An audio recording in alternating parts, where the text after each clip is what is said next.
The moment I drove through the gates of Oakwood Estates, I sensed it immediately, that unmistakable prickle of being watched. Perhaps it was the subtle twitch of curtains in nearly every window, or the way the entire street grew eerily silent as I turned into the cul-de-sac. But the real confirmation arrived the instant I parked my brand new Rolls-Royce Ghost in the driveway of my new house. I hadn't even turned off the engine when I spotted her in my rearview mirror, a middle-aged woman with a short blonde bob, wearing a pastel cardigan and designer sunglasses, marching straight toward me with unmistakable righteous anger. She strode as if she owned the sidewalk, practically buzzing with disapproval. Her cardigan fluttered in the light breeze, like a declaration of war. Without a moment's pause, she shouted loudly enough for her voice to cut through my closed windows. "Excuse me, who are you, and what are you doing with that vehicle?" I stepped out of the car slowly, keys in hand,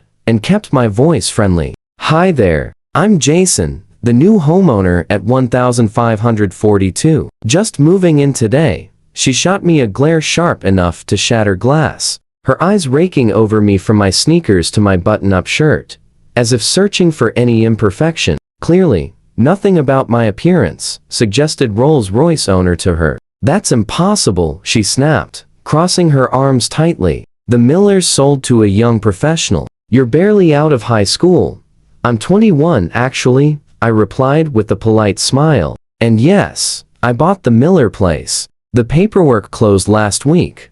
Her eyes narrowed further. She started circling the car like a predator, examining every detail. "Nobody your age can afford this kind of car unless they've stolen it. I'm calling the police. We don't tolerate criminals in Oakwood Estates." Before I could respond, she was already dialing 911, maintaining fierce eye contact as if daring me to flee. I leaned casually against my car, completely unfazed. This wasn't the first time someone had judged me based on my age or the color of my skin. As the president of a tech company that had just been acquired for 8 figures, I had learned long ago how to stay composed. "Yes, officer," she said into the phone, her voice rising dramatically. "There's a suspicious young man with a Rolls-Royce. That vehicle cannot possibly belong to him. I believe this is a grand theft auto situation at 1542 Oakwood Drive. Please hurry before he escapes." I sighed quietly and texted my assistant that I would be delayed.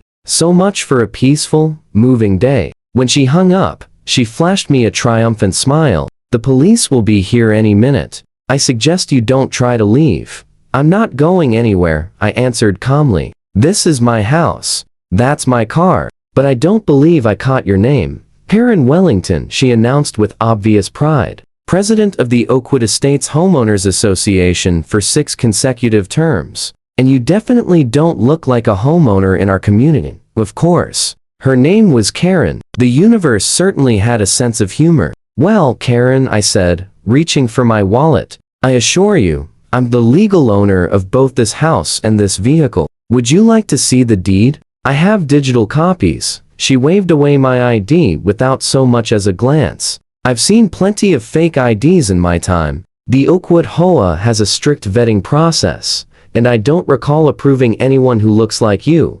A cold realization settled in my stomach. "Looks like you" clearly wasn't just about my age. Her suspicious gaze lingered pointedly on my brown skin. I took a steadying breath. "The HOA doesn't approve buyers, Karen. That's not how real estate transactions work. The Millers accepted my offer. The sale closed legally, and now I live here, whether you like it or not."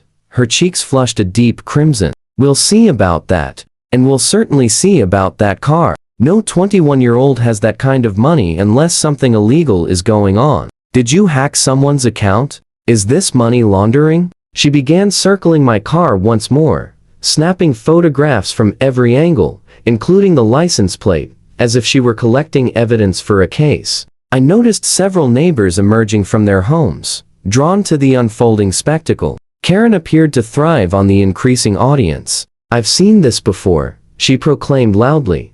"A young person shows up with luxury items they couldn't possibly afford. Next thing you know, we've got drug deals in our quiet community. Not on my watch." I calmly opened the glove compartment and pulled out the vehicle registration and insurance documents. Karen, I'm a tech entrepreneur. My company was acquired last year. Here's the paperwork proving the car is legally mine, purchased directly from Beverly Hills Auto Gallery.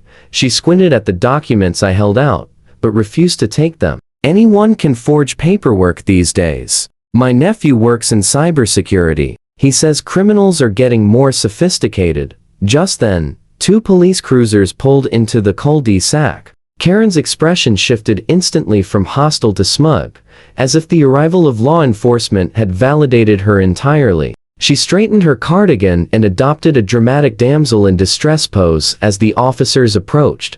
"Officers, thank goodness," she said, hurrying toward them. "I caught this young man red-handed. He's claiming to live here, but I'm the HOA president. I know every resident. He's clearly a fraud."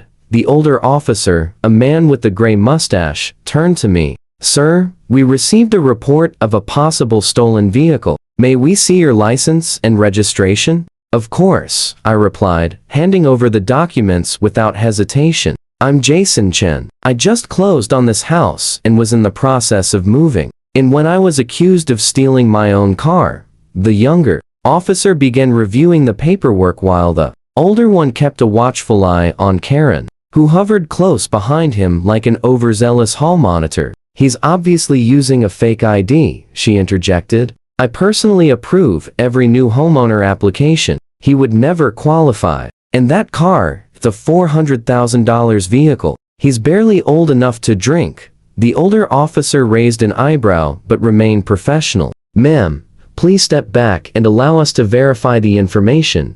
The younger officer finished his check and spoke quietly to his partner. "Everything matches. The vehicle is registered to him. No flags. Insurance is current. The house deed shows the transfer was recorded last month." Karen must have overheard because her voice grew even louder. "That's impossible. Check again. He must have hacked the system. People like him don't drive cars like that." The phrase, "people like him," hung heavily in the air, and it did not go unnoticed. The older officer turned to her, his tone suddenly colder. "Ma'am, what exactly do you mean by people like him?" Karen faltered for a moment, then stammered, "Young people. 21-year-olds don't have Rolls-Royces unless something shady is going on. I'm just protecting the neighborhood's property values." At that moment, a neighbor from across the street walked over, an older man with gray hair and a calm demeanor. "Officers, sorry to interrupt, but I think you'll want to see this." He held up his phone. My doorbell camera recorded the entire exchange. I was watching from my home office. "You'll want to hear what she said before you arrive," the younger officer asked. "What exactly did she say?" "Well," the neighbor replied, glancing briefly at me. "She said, and I quote, 'We don't need his kind lowering property values. I'll make sure he's removed one way or another.'" There were other comments I'd rather not repeat.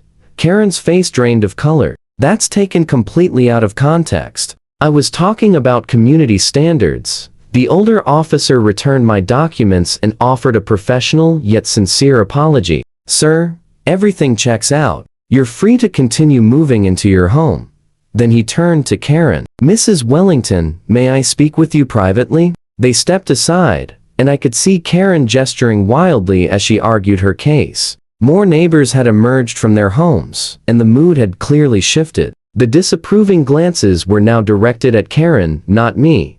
A few minutes later, the officer began writing on his notepad. Karen's voice suddenly rose, high-pitched and panicked. "You can't be serious. I was doing my civic duty. I'm the HOA president." Then came the moment no one expected. The officer calmly recited the Miranda rights as Karen stood frozen in disbelief. "Karen Wellington, you are under arrest for filing a false police report and for verbal harassment with discriminatory intent. Both are misdemeanors. This is outrageous," she shouted as she was escorted toward the cruiser. "I was protecting our community. This is reverse discrimination. I'll have your badge numbers." The neighbors watched in stunned silence. Karen, who had ruled the HOA with threats and petty complaints for years, was finally being held accountable. Her final words before the cruiser door closed were, "This is all a misunderstanding. Someone call my attorney." A week later,